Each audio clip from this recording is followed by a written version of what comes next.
Assalamualaikum Ibu-Ibu. Waalaikumsalam. Nah, pada hari Rabu yang cerah ini, saya ingin mengucapkan terima kasih dulu nih kepada ibu-ibu yang telah bersedia meluangkan waktunya untuk menghadiri diskusi. Nah, perkenalkan nama ibu siapa nih? Perkenalkan nama saya Ibu Ella, Bu. Ella. Ibu? Iya, Bu. Ya. Nah, ini kan ibu-ibu ini sama lokasinya di Kampung Pisang Anak Air ya? Sama. Nah, perkenalkan saya sebagai fasilitator pada kesempatan kali ini yang akan membahas tentang kemiskinan yang disebabkan oleh perceraian di Kampung Pisang Anak Air Kota Padang. Nah, menurut Ibu Ella nih, emang benar di Kampung Pisang Anak Air itu banyaknya kemiskinan? Iya, Bu. Mungkin tidak semuanya, tapi kebanyakan iya. Mungkin salah satu penyebabnya mungkin karena perceraian. Terus kan banyak tuh wanita-wanita yang menganggur, Bu. Terus kenapa banyak terjadi kemiskinan? Yang pertama, wanita-wanita itu mereka pendidikannya rendah, Bu.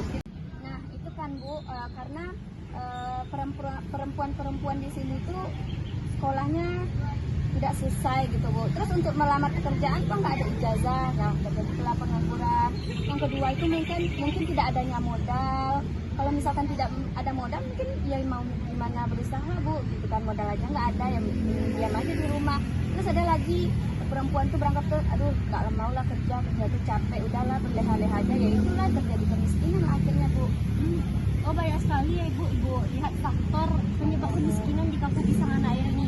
Khususnya yang kita bahas kali ini bagi yang dirugikan yaitu kan kaum perempuan ya Bu. Setelah perceraian, ya, tentunya kaum perempuan yang menjadi yang merasa miskin karena dia kebanyakan setelah perceraian anak-anak itu kan dibawa oleh kaum ibu ya. Nah, menurut Ibu Felia nih, apa sih menurut Ibu faktor penyebab kemiskinan yang terjadi di Kampung Pisang Anak Air itu?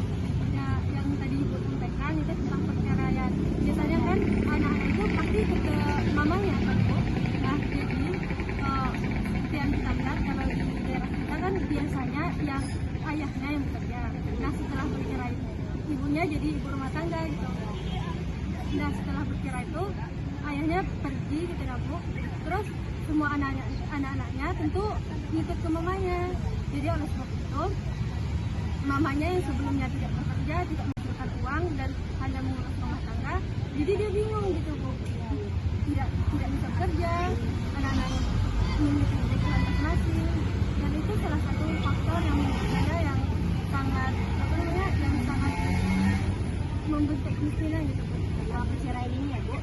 Nah iya Bu, betul sekali. Menurut saya harusnya kaum perempuan ini memiliki kesetaraan pendidikan juga dengan kaum laki-laki. Jadi dia memiliki skill yang kuat untuk memasuki dunia pekerjaan nantinya. Tentu saja setelah perceraian dia udah ada pegangan nih apa pekerjaannya. Jadi dia tidak ragu lagi nanti menghidupi anaknya pakai apa gitu. Nah, setelah kita membahas nih kenapa sih kaum wanita itu miskin karena perceraian ini, nah saya ingin bertanya nih kepada Ibu Ella terlebih dahulu tentunya, apa sih menurut Ibu faktor-faktor apa saja yang menjadi penyebab kemiskinan dari perceraian tersebut? Mungkin faktor-faktornya seperti yang saya sebutkan tadi, Bu. Yang pertama itu pendidikan rendah, yang kedua itu wanita tuh malas cari kerja, ya udahlah tidur aja, maklumlah wanita. Kalau maksudnya tuh, Bu, kadang dia nggak mau bekerja keras, ya udahlah diam-diam aja. Terus mungkin yang ketiga itu tidak adanya modal untuk membuka usaha. Nah, sebelum membahas hal tersebut, saya ingin menanyakan terlebih dahulu juga kepada Ibu Felia, apa sih menurut Ibu faktor yang menyebabkan kemiskinan pada perceraian di Kampung Pisang Anak Air tersebut? Menurut saya kan seperti yang kita tahu bahwa perempuan itu lebih kepada sebagai bekerja di sektor domestik sebagai ibu rumah tangga. Nah, tentu biasanya pendidikannya juga rendah. Itu juga mendorong terjadinya kemiskinan ini. Selain itu juga pemerintah biasanya lebih membuka peluang kepada laki-laki yang memiliki ijazah. Nah, sedangkan perempuan kan pendidikannya sudah rendah, sudah tidak memiliki skill atau keterampilan, itu yang menyebabkan dan yang terakhir itu harus adanya peran dari pemerintah. Peran tersebut bisa dalam bentuk sosialisasi kepada pedagang-pedagang kecil atau kepada perempuan-perempuan agar mereka memiliki skill atau keterampilan yang membuat mereka memiliki potensi untuk menghasilkan uang. nih tadi faktor penyebab terjadinya kemiskinan yang disebabkan oleh perceraian setelah Ibu paparkan, Ibu Velia dan Bu Ella faktornya. Nah, di sini saya akan menjelaskan, Bu. Jadi faktor itu ada yang namanya faktor internal dan ada yang namanya faktor eksternal.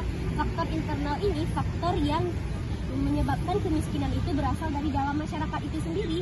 Jadi kemiskinan itu disebabkan karena masyarakat yang miskin itu sendiri. Nah, yang kedua adanya faktor eksternal. Nah, faktor eksternal ini yang berasal dari luar, tentunya yang berasal dari luar masyarakat yang miskin ini, Bu. Jadi faktor contohnya yang Ibu Ella sebutkan tadi seperti malasnya masyarakat mencari pekerjaan, nggak adanya modal, itu salah satunya termasuk ke dalam faktor internal. Ibu tahu kan kalau itu berasal dari masyarakat itu sendiri yang malas mencari pekerjaan, masyarakat itu sendiri yang tidak ada modal. Nah, seperti yang Bu Velia sebutkan tadi, yaitu rendahnya pendidikan dan kurangnya sosialisasi dari masyarakatnya. Nah, rendahnya pendidikan itu juga termasuk ke dalam faktor internal terjadinya kemiskinan, Bu. Faktor internal yang berasal dari masyarakat itu sendiri yang rendahnya pendidikan. Nah, selanjutnya kurangnya sosialisasi dari pemerintah, tentu saja itu merupakan faktor dari luar masyarakat itu sendiri. Nah, pemerintahlah yang menjadi faktor penyebab dari terjadinya kemiskinan tersebut. Nah, dari pemaparan ibu-ibu berdua nih, ibu-ibu narasumber saya ini, yang menyebabkan faktor dan penyebab-penyebab terjadinya kemiskinan itu, saya tarik nih ke akar permasalahan, apa sih fokus utama penyebab kemiskinan dari perceraian itu. Yang pertama, menurut saya, faktor utamanya yaitu yang biasanya bekerja itu hanya kaum laki-laki saja. Tentunya ketika mereka bercerai, kaum perempuan tidak memiliki pekerjaan lagi dan tidak memiliki pemasukan untuk menghidupi anak-anaknya, maka terjadilah yang namanya kemiskinan. Nah, faktor kedua yaitu dari pihak perempuan nih. Tentu saja kalau bercerai, dia tidak mau lagi, dia malas mencari pekerjaan. Akan beda hal lagi jika seorang perempuan ini setelah perceraian dia mau nih ada usahanya untuk mencari pekerjaan, tentu saja tidak akan terjadinya kemiskinan. Tentu saja dia bisa menghidupi anak-anaknya dan menyekolahkan anak-anaknya. Nah, ibu-ibu, kesimpulan yang dapat kita tarik dari diskusi kita pada siang kali ini, apa sih yang kita bahas itu tentang kemiskinan disebabkan oleh perceraian di Kampung Pisang Anak Air Kota Padang. Nah, tentunya banyak sekali faktor yang menyebabkan kemiskinan tersebut.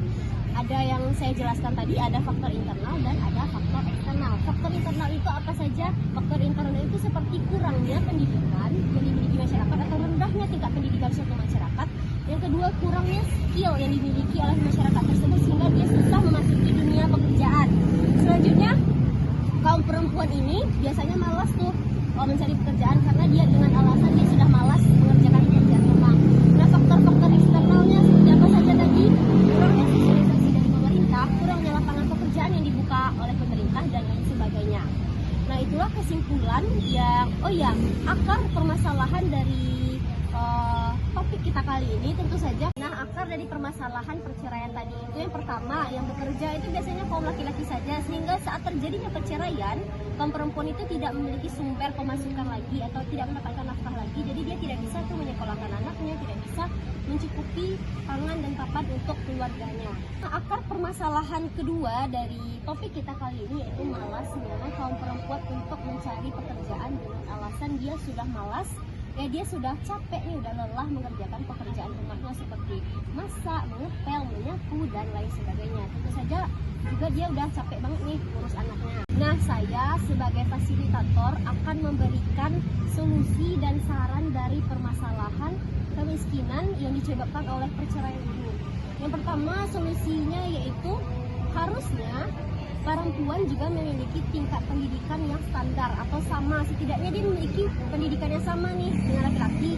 Jadi ketika bercerai pun dia sudah memiliki pegangan nih, dia sudah memiliki pendidikan, dia tentu saja dia bisa mendaftar atau melamar ke pekerjaan-pekerjaan lainnya, di lapangan pekerjaan lainnya, sehingga dia memiliki pekerjaan.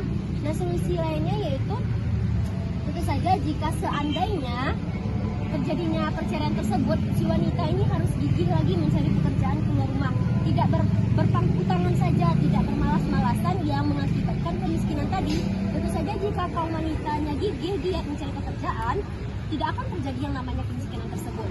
Bisa tuh dia membuka usaha kecil-kecilan dengan modal yang sedikit, walaupun dia tidak memiliki modal, dia bisa minjamkan ke orang tuanya atau sanak keluarganya, dia bisa membuka usaha kecil-kecilan dulu dari sedikit menjadi banyak. Nah, dari sana dia bisa menghidupi anak-anaknya dan menyekolahkan anak-anaknya. Nah, demikian Demikianlah diskusi kita pada siang kali ini tentang kemiskinan yang disebabkan oleh perceraian. Nah, di sini saya udah memberikan solusi juga kepada ibu-ibu. Ibu-ibu bisa men-share kepada teman-teman yang lain yang tinggal di lingkungan tersebut sehingga terbukalah wawasan dia tentang kemiskinan tersebut. Terima kasih banyak waktu yang telah ibu-ibu berikan. Saya ucapkan terima kasih. Terima kasih Bu Ella. Terima kasih Bu Firda. Assalamualaikum warahmatullahi wabarakatuh. Waalaikumsalam warahmatullahi wabarakatuh.